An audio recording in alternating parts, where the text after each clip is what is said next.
예수님은 신앙에 대해 많은 것들을 말씀하셨습니다. 주님은 믿음이 있는 사람들의 병을 고쳐주셨고 충분한 믿음이 없는 사람들을 꾸지르셨습니다. 믿음이 없는 곳에서는 기적이 일어나지 않았습니다. 주님은 너희가 만일 믿음이 한 겨자씨만큼만 있으면 못할 것이 없으리라고 말씀하셨습니다. 성경은 믿음이 없으면 안 된다고 가르칩니다. 하나님은 우리에게 믿음을 요구하시며 또한 그것을 주십니다. 구원을 얻는데 필요한 신앙은 눈을 감고 어두움 속으로 뛰어드는 것 같은 모험이 아닙니다. 신앙은 우리가 절대적으로 확신할 수 있는 것, 즉 우리를 향하신 하나님의 사랑 위에 굳게 서는 것입니다.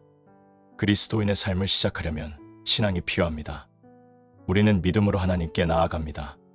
믿음으로 우리는 우리의 죄를 고백하고 용서를 구합니다. 하나님은 우리의 모든 죄들을 도말하시고 깨끗게 하여 우리를 죄에서 구원해 주시겠다고 약속하셨습니다. 우리는 그분이 약속을 지키실 것임을 온전히 믿고 의지해야 합니다. 그리스도와 동행하는 삶을 계속 사는 데에도 역시 신앙이 필요합니다. 믿음으로 구원을 얻은 후에도 우리는 종종 어려운 결정을 내려야 하는 상황에 빠지게 됩니다. 우리가 어떻게 그리스도를 믿고 영접해야 하는지에 대해 성경은 너무나 분명히 가르치는 것이 사실이지만 일단 믿은 사람이 삶을 살아가면서 부딪히는 많은 문제들을 어떻게 처리해야 하는지를 성경이 일일이 다 지시하지는 않습니다. 그러므로 우리는 하나님이 우리를 지켜주시고 우리의 영적 성장을 도와주시며 우리를 천국으로 이끌고 가신다는 것을 믿으면서 날마다 신앙으로 살아야 합니다. 때때로 우리는 지금이 신앙으로 행동해야 할 때인가 아니면 하나님께 맡기고 기다려야 할 때인가 라는 고민에 빠질 수 있습니다. 다시 말해 구원하는 신앙과 신앙의 길을 계속 걸어가게 해주는 신앙을 구별하지 못할 때 우리는 혼란에 빠질 수 있습니다. 종교개혁가 마르틴 루터의 인생을 완전히 바꾸어 놓은 그 유명한 말씀, 즉 의인은 그 믿음으로 말미암아 살리라는 말씀은 신앙이 우리의 구원의 문제뿐만 아니라 우리의 날마다의 삶의 문제들도 해결해 준다는 것을 분명히 가르칩니다. 하나님께서 우리를 사랑하시기 때문에 우리가 원하는 것은 무엇이든지 우리에게 주신다고 믿는 사람들이 있습니다. 그러나 그렇지 않습니다. 그분은 우리를 너무 사랑하시기 때문에 때로는 우리의 요청을 거절하실 수도 있고 심지어는 시련을 주실 수도 있습니다. 성경에 나오는 많은 경우들은 이 진리를 증거해 줍니다. 예를 들면 사도 바울은 육체의 가시가 있었습니다. 위대한 믿음의 장 히브리서 11장은 흔들리지 않는 굳센 믿음으로 큰 일들을 이룬 신앙의 용사들을 소개합니다. 그 신앙의 용사들 중에는 사랑하는 사람들이 죽었다가 다시 살아나는 기적을 체험한 사람들도 있는 반면 고문과 채찍질과 조롱을 당하거나 돌로 맞고 심지어 죽임을 당한 사람들도 있습니다. 박해를 받은 그리스도인들의 믿음은 상을 받은 사람들의 믿음만큼 강했습니다. 그 박해를 받은 자들은 장차 상을 받을 것입니다. 우리에게 참 신앙이 있다 할지라도 하나님이 언제나 우리의 소원을 다 들어주시는 것은 아닙니다. 신앙은 온갖 시험과 고난 속에서도 하나님의 사랑과 보호하심을 믿고 그분을 의지하는 것입니다. 하나님을 믿는 신앙은 겸손과 순종과 성숙을 의미합니다. 신앙이 좋다고 해서 반드시 성공, 건강, 인기, 명예, 그리고 물질적 부를 누리는 것은 아닙니다. 훌륭한 신앙의 가장 뚜렷한 특징은 성령의 열매를 맺는 것입니다. 그러므로 신앙을 판단하는 척도는 우리가 얼마나 많이 가졌느냐가 아니라 우리가 어떤 존재이냐입니다. 하나님께서 우리에게 가장 큰 관심을 가지시는 부분은 우리의 구원입니다.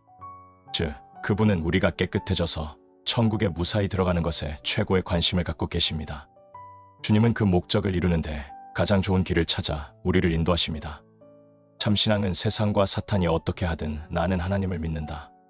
내가 어떤 상황에 처해 있든 간에 나는 그분이 나를 구원하셨고 나를 사랑하시고 장차 나를 영광에 이르게 하실 것임을 믿는다라고 말하는 것입니다. 사드락과 메삭과 아벳느고는 풀무불에 떨어질 위기에 처했을 때 만일 그럴 것이면 왕이여 우리가 섬기는 우리 하나님이 우리를 극렬히 타는 풀무 가운데서 능히 건져내시겠고 왕의 손에서도 건져내시이다 라고 말했습니다.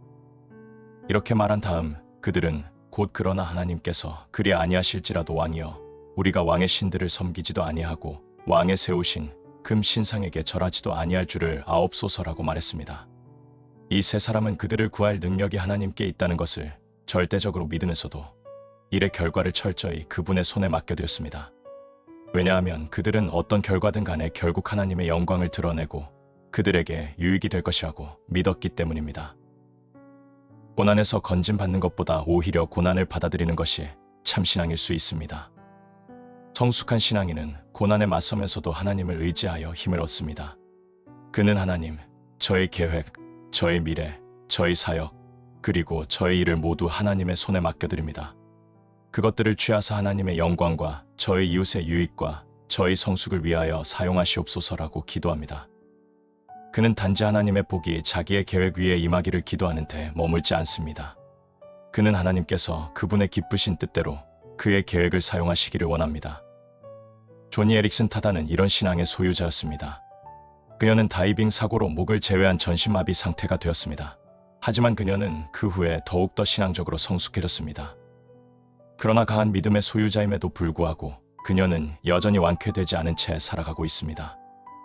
하나님은 그녀의 육체적인 어려움을 제거해 주신 것이 아니라 오히려 그 어려움을 통해서 그녀가 복음을 전하는 길을 활짝 열어주셨습니다. 코리 텐 붐은 그리스도의 유익한 종이 되기 전에 신앙적으로 큰 시련을 겪었습니다. 그녀는 나치의 강제 수용소에서 건진받지 못하고 고문과 고통을 견뎌야 했습니다. 결국 수용소에서 풀려났을 때 그녀는 하나님과 그분의 나라를 위해 더욱 유용하게 사용될 수 있는 종으로 변해 있었습니다. 때때로 사람들은 하나님이 나를 치유하시고 재정적 압박에서 구해주시고 나의 사업을 번창하게 하실 수 있다고 나는 믿는다. 그러므로 그분은 그렇게 하실 것이다 라고 말합니다. 그러나 참신앙을 소유한 사람들은 나는 하나님을 믿는다. 그러므로 나는 그분이 그분의 뜻대로 행하시도록 그분께 모든 것을 맡길 것이다 라고 말합니다. 내가 믿기만 하면 하나님은 내가 부탁하는 것을 무엇이든지 다 주실 것이다 라고 말하는 그리스도인들이 있습니다. 그러나 이것은 성숙한 신앙이 아닙니다. 내 아이들이 어릴 적에 내게 마실 것을 달라고 하면 나는 그들의 부탁을 들어주었습니다. 그러나 그들이 성장하여 20대가 된 지금 나는 그렇게 할 필요가 없습니다.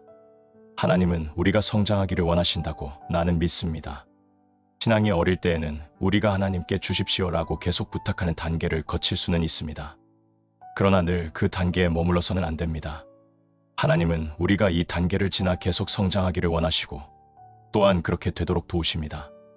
그분은 우리가 다른 사람들을 위해 사용될 수 있도록 마음의 문을 열기를 원합니다. 즉, 우리는 언제나 내 문제에만 몰두하는 미성숙한 단계에서 벗어나 남들을 위해 봉사하는 성숙한 단계로 나아가야 합니다. 자기의 신앙을 믿는 신앙은 하나님이 약속하셨으므로 나는 구할 것이고 그분은 내게 주시지 않을 수 없을 것이다 라고 말합니다. 반면 하나님을 믿는 신앙은 모든 것을 그분께 맡깁니다. 우리가 하나님과 동행할 때 우리의 힘은 그만큼 강해집니다. 왜냐하면 그분과 동행하면서 뒤를 돌아볼 때 우리는 그분의 계획이 나의 계획보다 훨씬 더 좋았다. 내가 그분께 구했던 것을 그분이 주지 않으셨기 때문에 내가 이만큼 성장했으므로 감사한다고 말할 수 있기 때문입니다.